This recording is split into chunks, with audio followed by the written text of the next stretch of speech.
Vamos a ver el sendero del alma, el camino del desapego, y vamos a ver los 5 estados del alma a la luz de la alquimia y la cábala.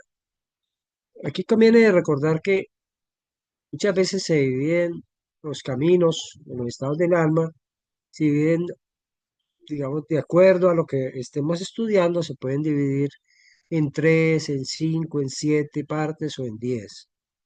O a veces hasta en los 22 senderos del tarot también se divide, de acuerdo a lo que estemos nosotros estudiando. Entonces, digamos que nosotros, eh,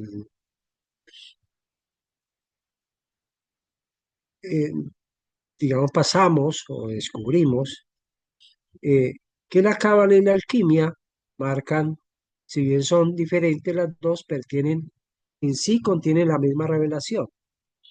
Y en sí todos los caminos espirituales, y por eso realmente la filosofía de este grupo de estudio es que en todas las religiones se encuentra la misma verdad. Entonces, eso es lo que vamos a tratar de dilucidar.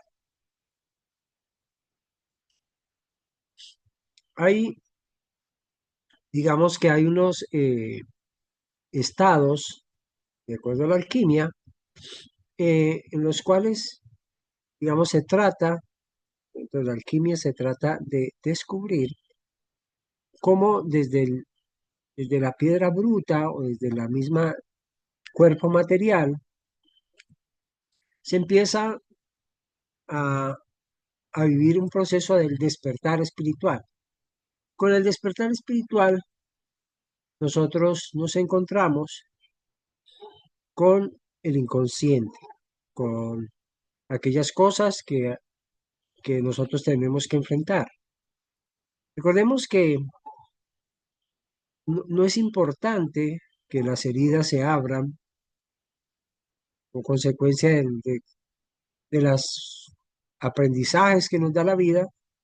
Lo importante es que nosotros aprendamos lo que estamos viviendo, aprendamos y entendamos lo que estamos viviendo. Es decir, en cierta forma es, digamos, las heridas son para cicatrizarlas, las heridas son para aprender. Las heridas o las sombras que nosotros tenemos que cruzar son para que nos dejen una enseñanza. Entonces, digamos, ese primer periodo después del despertar espiritual, eh, digamos, es como cruzar la noche. Nosotros vamos a descubrir que dentro de la alquimia hay una palabra que ya habíamos pronunciado la vez pasada y se llama solve et coagula, que en otra forma de hablarlo más sencilla es solve, o sea, disolver la materia para coagular la luz del espíritu. Y esa en sí misma es lo que llaman en la alquimia la gran obra. Entonces, este proceso, digamos como podríamos decir que antes de la primera etapa, el ser estaba inmerso, digamos, dentro de la identificación con la materia.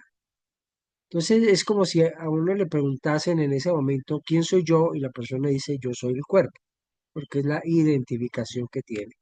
Digamos, la conciencia que tiene de sí mismo es que él es un cuerpo.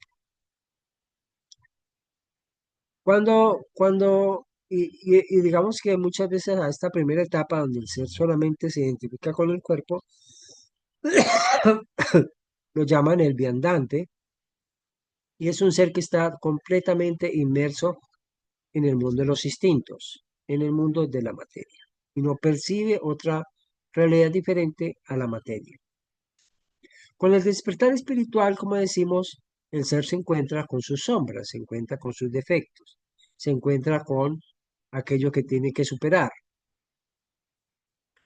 Entonces, digamos que esta primera etapa, digamos, que nosotros habíamos leído antes, en la alquimia lo llaman el proceso de la putrefacción, porque es la descomposición de aquellos estados que han pasado y que tienen que morir para uno volver a nacer en algo nuevo. Entonces, digamos que por eso se dice que las heridas hay que dejar vivirlas, pero que cicatricen. ¿No? Y entonces digamos, ese asimilar las sombras, conocer las sombras, en la alquimia se conoce como la etapa del negrero o del negro, el color negro, porque digamos que el alma se enfrenta a sus propias oscuridades y a sus propias sombras. Estos estados son importantes porque Carl Jung, el psicólogo famoso, que fue discípulo de Freud, pero que luego se separó, él se dedicó a estudiar profundamente la alquimia y el tarot. Y muchos de sus arquetipos que sacó y de los estados que él sacó y los libros que tanto escribió acerca de las sombras, se refieren a justamente este estado del nigredo o la etapa de las sombras. Entonces, digamos que ya la alquimia lo decía, que el alma el ser debe purificar su conciencia para alcanzar una comprensión más profunda del universo y de la naturaleza de la realidad. Es decir, tiene que empezar a realizar esa gran obra interior. Recordemos que el primer proceso del alma se refiere a una obra interior, una obra que nosotros realizamos dentro de nosotros mismos, tomando conciencia de nuestro propio despertar. Esto hace que nosotros descubramos que la alquimia, que si bien se dice en términos químicos, es transformar el plomo, metal que se corroe y se descompone fácilmente, en el oro puro, que es el metal que es difícil de que se disuelva y difícil que se oxide. Entonces, digamos que este proceso de la alquimia se refiere más que todo al proceso interior del alma que se purifica interiormente. Después de este proceso en que el alma reconoce las sombras, se entra en la segunda etapa de la gran obra interior. Ahora vamos a ver que tenemos una obra interior y una obra exterior o una gran obra que nos abarca a todos. ¿Eh? Esta segunda etapa, este segundo mundo, nosotros lo vamos a llamar albedo, digamos, se conoce porque el proceso, digamos, se comienza el proceso de iluminación. Digamos, se asocia con el color blanco, pues es como cuando la persona o el ser empieza a tener esa iluminación o esa percepción de que tiene una luz divina en su propio interior. Esta percepción de que tiene una luz divina y que hay algo puro y es más bello, digamos, de lo que él habría podido tener en sus manos, como aquel que descubre la belleza, es como aquel que descubre la belleza, la armonía, el equilibrio, todas esas cosas que hacen que sobre todo nos lleven a darse cuenta de la presencia de la Divina.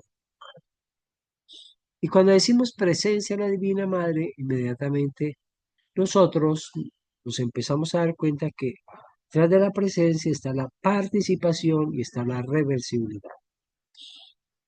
Entonces, presencia es la presencia de Dios en todas las cosas. Participación es darnos cuenta de que si la luz divina está en mí, también está en ti, también está en aquel y en el otro y en el otro. Participar es vivir y descubrir el camino del desapego para ofrendarlo a todos los seres humanos, como camino de desenvolvimiento de todos los seres. Y la reversibilidad es la que nos permite ver que detrás de cada acción, que detrás de cada movimiento, que detrás del respirar de la planta, del volar de las aves, del crecer de los árboles, de las piedras que ruedan, de las piedras que se parten.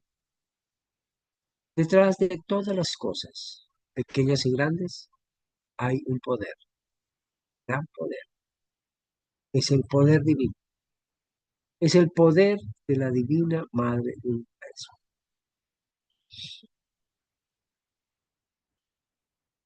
Y en ese instante nosotros, habiendo descubierto, digamos, esa presencia o esa parte blanca, nosotros vamos a comprender que ya hemos logrado un entendimiento. Ese entendimiento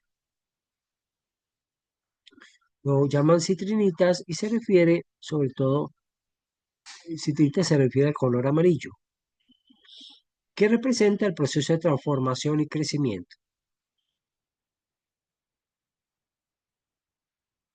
Este citrinitas, digamos, nos habla a nosotros del entendimiento del alma. El alma a través de los tiempos y a través de las heridas y a través de los avances y de los estados de oración, llega un momento en que se da cuenta de que ha comprendido la realidad de este mundo. Al haber entendido la realidad del alma y haber entendido la realidad de la gran obra, el alma, digamos, se hace parte del camino. Independientemente de qué puedan pensar los demás, el alma que camina dentro del entendimiento ha logrado llegar a ese conocimiento de la verdad. El conocimiento de la verdad es algo que ya no se puede quitar, es algo que no se puede robar, es algo que es propio del alma. Entonces se puede decir que en este Citrinitas se ha comenzado, digamos, ya no a trabajar desde un punto de vista personal, ya no a trabajar desde un punto de vista de mi propio desenvolvimiento, sino del desenvolvimiento de la raza humana. Aquí es donde realmente empieza el trabajo de transformación total de todas las almas. Y todos los actos que realiza el ser son en pro de realizar la gran obra de todos nosotros los seres humanos.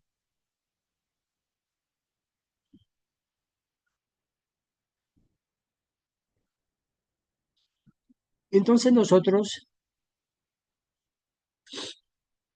habiendo llegado a ese punto en que nos sentimos responsables del trabajo de la gran obra, habiendo llegado a ese punto en que somos responsables de todas las almas, esa es como la gran obra mayor. La anterior era la gran obra menor, en la cual nosotros reconocemos nuestra propia chispa divina en nuestro interior. Pero la gran obra mayor es reconocer que esa luz divina está en todos los seres de la tierra. Ese reconocimiento, ese ser capaz de recibir la energía y el poder de todas las almas y de todos los seres, hace que el alma cruce o se acerque a cruzar lo que se llaman el gran abismo o una gran raya entre lo humano y lo divino. Cruzar la raya entre lo humano y lo divino implica que ya el alma no se identifica como un alma separada e independiente, sino que ella misma se identifica con la luz del espíritu. Ella misma se identifica con la luz de la enseñanza.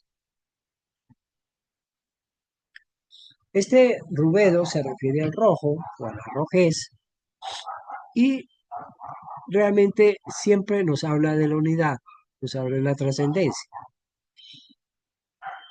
Y por eso, digamos, esa lo llaman llegar a la piedra roja. Entonces, todo este proceso que hemos hablado de, de los 5 estados del alma se refieren como a cómo nosotros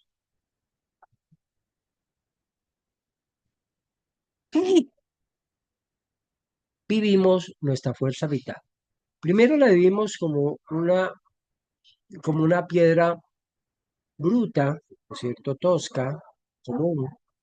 Luego vivimos la piedra negra, luego vivimos la piedra blanca, luego vivimos la piedra amarilla y luego vivimos la piedra roja o piedra filosofal. Aquí es donde nosotros hablamos del ave fénix. Y cuando estamos hablando de de- del, del ser que se remonta a la sabiduría, nosotros estábamos hablando del águila de oro. Entonces, estos dos procesos, los dos últimos procesos, que se refieren uno a citrinitas, el otro lo llaman rubedo, y realmente se refieren a esa parte del ser donde se forja la Trinidad Divina, la Trinidad Divina de la manifestación potencial y la Trinidad Divina de la manifestación en sustancia. La manifestación en sustancia se refiere a las condiciones previas que hace posible la gestación de una idea que luego se transforma en un hecho. Estos procesos hacen posible que nosotros nos demos cuenta de que, de que necesariamente los estados del alma, como decíamos, si uno lo refiere a las piedras, entonces son la piedra bruta, la piedra negra, la piedra blanca, la piedra amarilla y la piedra roja. Pero ese proceso no es unidireccional. Siempre recordemos, todo en la vida espiritual se realiza en forma circular. Y por eso la mente tiene que aprender a ser lineal, pero también tiene que aprender a ser circular. En otras palabras, si miramos, por ejemplo, la esencia de la vida humana o de los seres humanos sobre la Tierra, nosotros estamos regidos por 12 signos zodiacales. Esos signos zodiacales marcan para cada uno de los habitantes que lo están viviendo dentro de un mismo periodo de tiempo y marcan ciertas características. Sin embargo, quiere decir que cada 2160 años va cambiando un signo zodiacal dentro de la esfera de la Tierra. Esos 2160 años hace que nos dice a nosotros que por los tiempos de Cristo comenzó, terminó, digamos, el periodo de Aries y comenzó el periodo de Acuario, de Piscis, y ahora que estamos en el año 2000, está comenzando la era de Acuario. Como decimos, quiere decir que cada un lapso largo de tiempo, todos los seres humanos volveremos a repetir los mismos signos, pero de una forma diferente. Ya tenemos que haber conquistado ciertas facetas o ciertas enseñanzas propias de cada uno de esos signos que la persona posee, que la persona ha vivido. Pero llevar la piedra filosofal implica la verdadera alquimia. La alquimia, que en términos sencillos se dice que es transformar el duro plomo en plata y oro, hace que nosotros descubramos que esa alquimia o esos metales lo que hacen es traer a nosotros ciertas cualidades que tenemos que resolver.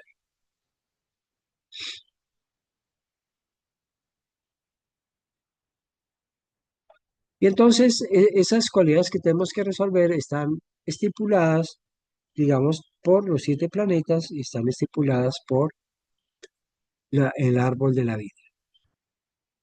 Cuando decimos que son los 7 planetas, nosotros nos miramos y tenemos de abajo hacia arriba, nosotros tenemos la Luna, tenemos a Mercurio, tenemos a Venus y tenemos al Sol. Y el Sol es el centro, laya de nuestro propio cuerpo. Luego nosotros, después de ese Sol, tenemos a Marte, tenemos a Júpiter y tenemos a Saturno.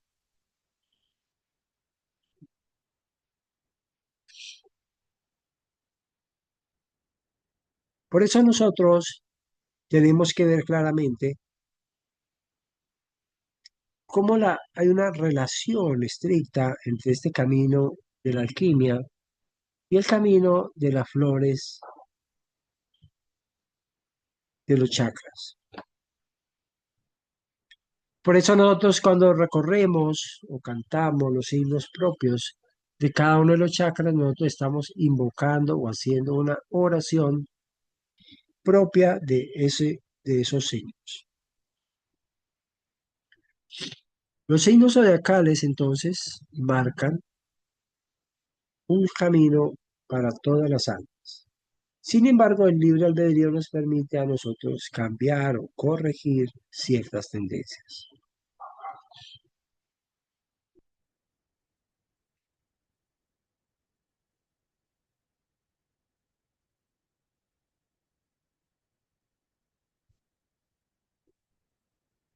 Bueno, entonces digamos que nosotros vamos a ver estos estados del alma, vamos a volverlos a repasar, pero a través de los chakras. Aquí nosotros tenemos en la parte de abajo la flor de Muladhara, es decir, la flor de Muladhara hace que nosotros en ese chakra nosotros reconocemos lo que es la piedra bruta. Reconocemos el estado del alma que se refiere a la piedra bruta, o sea, al cuerpo instintivo, al cuerpo como materia, al cuerpo donde nosotros dejamos que la mente instintiva domine nuestro pensamiento y domine nuestra forma de actuar. Esa es la piedra brusca, la piedra bruta, digamos. Pero luego cuando nosotros ya realmente llega a nosotros el despertar espiritual y nosotros empezamos a soñar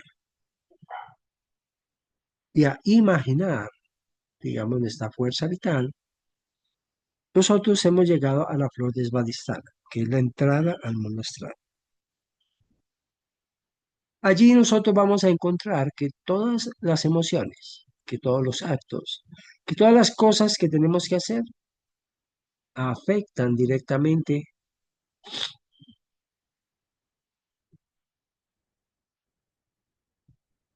el estado del alma. Svadhisthana implica entonces el trabajo sobre las emociones.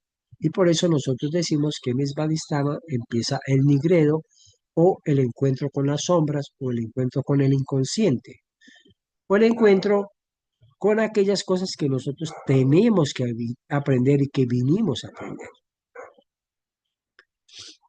Si vamos caminando, seguimos caminando por el sendero del medio, nosotros vamos a encontrar entonces a la flor de Anahata, que es el chakra, que es el chakra que está en el corazón, y allí nosotros podemos decir que estamos conociendo lo que significa nuestra propia alma, lo que significa esa chispa divina que habita en nuestro corazón. Anahata se refiere mucho al centro también del árbol de la vida, que es llamado Tifaret, y que se llama también la belleza. Este Anahata, o Tifaret, como le llaman en el árbol de la vida, Anahata, como lo llaman en los libros hindúes, se refiere justamente, Anahata significa el árbol de la madre o el árbol. Entonces, digamos que, y el corazón o el centro laya del árbol de la vida está en Tifaret.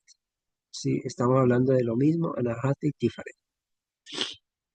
Y allí nosotros empezamos realmente a ver que este es el punto intermedio entre la obra menor y la obra mayor, entre la gran obra menor y la gran obra mayor.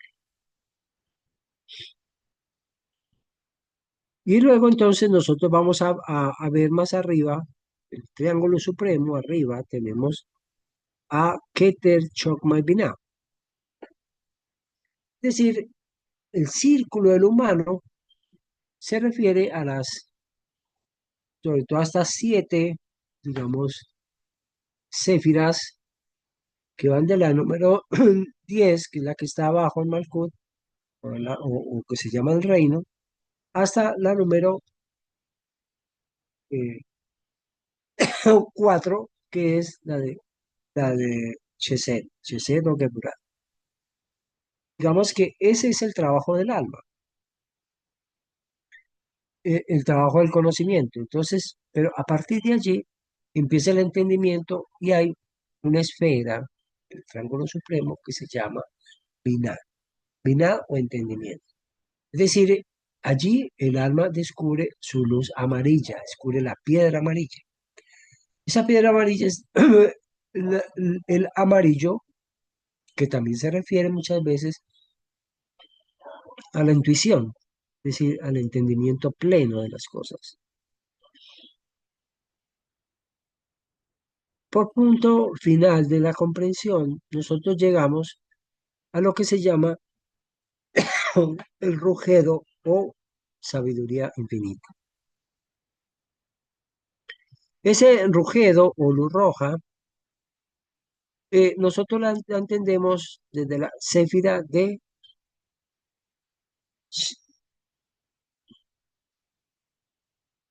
Chokma, de Chokma que significa sabiduría.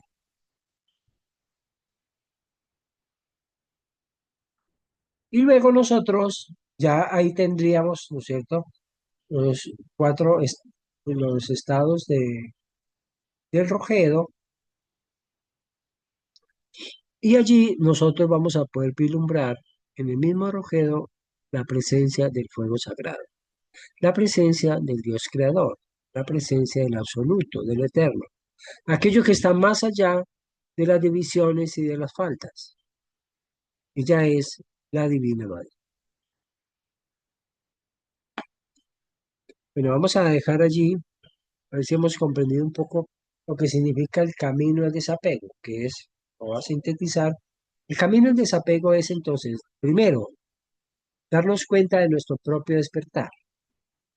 Segundo, darnos cuenta de nuestras propias sombras. Tercero, luchar y esforzarse por seguir el camino del desapego en vez del camino de la identificación con lo personal. Cuarto, nosotros, después de ese despertar, tenemos que despertar al conocimiento de Dios, de lo divino. Sexto, nosotros logramos una identificación perfecta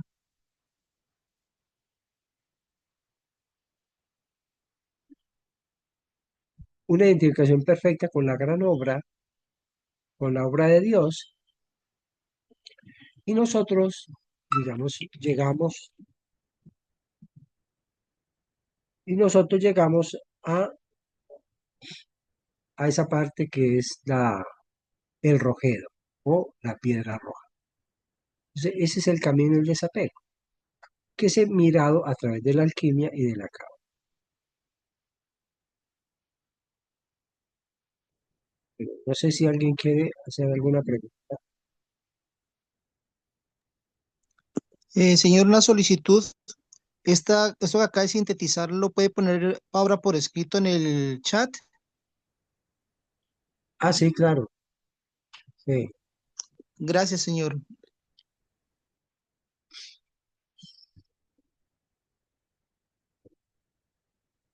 Hola, buenas noches, señor Germán.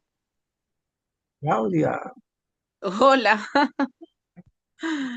señor Germán. Ahorita que mencionaba como el tema de la intuición, no sé por qué en los últimos días me ha cuestionado el tema de los sueños. ¿Tiene que ver algo con la intuición? Claro que sí. ¡Ah! Claro que sí, porque digamos que nosotros tenemos tres tipos de mente y cada una de O esas sea, los mentes, sueños cuando uno está dormido. O sea, claro, a mí antes no me cuestionaba lo que soñaba, pero últimamente sí. No sé si tenga que ver con ese tema de la intuición. y claro. Es más, en la medida en que el alma se desenvuelve, tiene que tener más contacto con los maestros que continuamente nos susurran al oído, pero no los escuchamos conscientemente. En otras palabras, nosotros tenemos tres tipos de mente.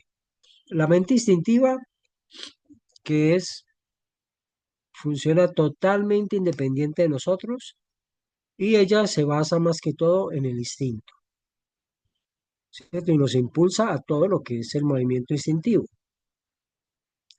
Tenemos la otra mente que es la mente racional, que estructura, analiza, es una mente lineal, esquematiza, pone orden, ¿cierto? Y saca conceptos, dogmas, y ella siempre tiene que cuadrar o encerrar todos los conceptos dentro de un contexto para comprenderlo. Y está la mente intuitiva en la cual la persona percibe a través del silencio conceptos y verdades que no son expresables, por lo menos en una primera aproximación. Estos tres tipos de mente, digamos, el alma se identifica a veces con una mente o con otra, y esto hace la diferencia entre los seres humanos. Pero nosotros, la mente intuitiva, tiene que ver mucho con los sueños, sobre todo lo que llaman sueño místico profundo, en la cual el alma entra en contacto con aquellos maestros que la guían y con el ángel guardián que guía su propio o nuestro propio desenvolvimiento.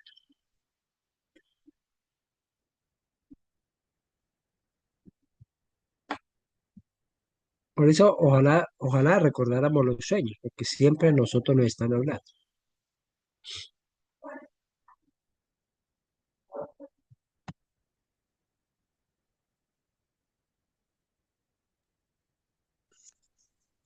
Señor, y para hacer el sueño místico profundo, ¿hay algún procedimiento o algo? ¿O es La- tenerlo presente al acostarse? Lo mejor es la oración. Lo mejor, por eso dice que, digamos, en las vidas, digamos, de monasterios o comunidades religiosas, siempre se acostumbra, digamos, sería lo ideal, pues que todo el mundo lo practicara antes de dormir, se hace un momento de oración, se hace un momento de lectura, se hace un momento de meditación y luego se hace silencio y se entra en oración al sueño. Por ejemplo, repitiendo el nombre de la Divina Madre, repitiendo un mantra, repitiendo, y si logra hacerlo conscientemente, entrar conscientemente al plano astral y lo hace en oración, tiene asegurado el sueño místico profundo. De otra forma, digamos, uno puede ser llevado por cualquiera de las mentes, dependiendo si es un sueño que se llama vegetativo, que es meramente instintivo, pues un sueño asociativo, que es netamente intelectual, o el sueño místico profundo, que es el sueño pues ya en contacto con los maestros y con los ángeles guardianes.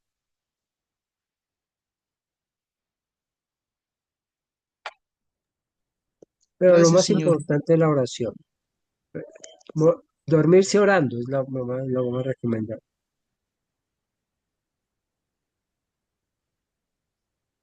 Gracias, señor Germán.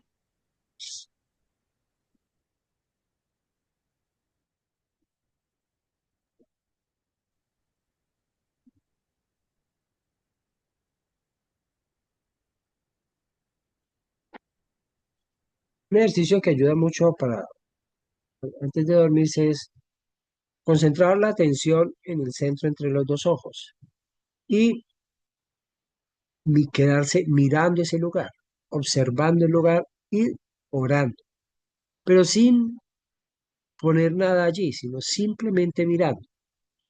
Si la persona logra mantener la atención consciente en ese punto y logra dormirse el cuerpo, entra directamente al plano astral y entra directamente al sueño místico profundo. No es fácil, pero se puede lograr. Y digamos que los maestros siempre están allí para ayudarnos. Desgraciadamente siempre parece un cuento cuando dicen que los maestros no están allí para ayudarnos, pero por eso hay que hacer el esfuerzo para realizarlo. Solamente cuando uno lo realiza se da cuenta, bueno, es verdad lo que me están diciendo. Entonces, por eso es bien, bien importante tratar de hacer la experiencia, ¿no? Tratar de hacer la experiencia y ver que los maestros siempre están allí para nosotros, siempre nos están guiando.